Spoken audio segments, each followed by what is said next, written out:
Just wanted to make 2 points, Mr. Speaker. I think my constituents want me to make these 2 points. I hear it everywhere I go around my district. The first one is to ask the supporters of the bill to take a little responsibility and have a little accountability for the policy that's being put in place. A lot of times we hear from our colleagues that, well, we have no choice. The courts are making us do this. You know, the Supreme Court passed this decision down in the 70s, and now the courts are interpreting it. We have no choice. We have to manage the process. Don't use that as a cop-out. Of course you have a choice. You could pass a resolution next time we get together. We could overturn the Mount Laurel decision. We could put the decision-making fully in the hands of the legislature where it should be, in the hands of the elected representatives of the people. I think the Democratic majority likes to cite the Supreme Court because they like the policy and they just don't want to take responsibility for it. So I'm asking you to just stand up and take responsibility for the policy that you're putting in place today.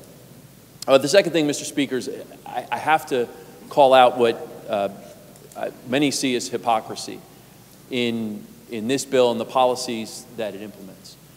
How ironic that it is the Democratic Party, the party that claims to be the party of environmentalism, it's going to turn the Garden State into the parking lot state.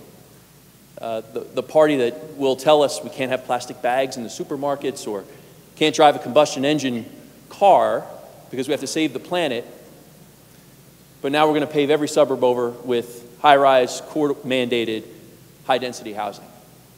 It's a little ironic and, I think, hypocritical.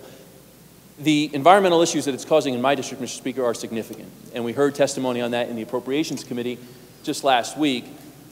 Communities like East Hanover, Florham Park, Hanover have seen flooding that they've never seen before.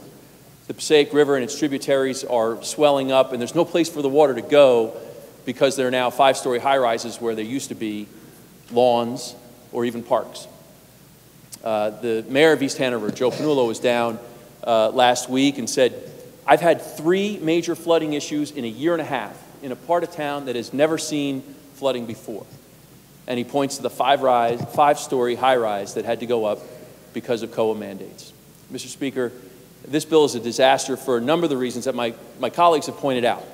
Stress on municipal budgets, stress on our school systems, stress on infrastructure, stress on our drinking water, but stress on our flooding and environmental concerns as well. It deserves to be defeated. Thank you, Mr. Speaker.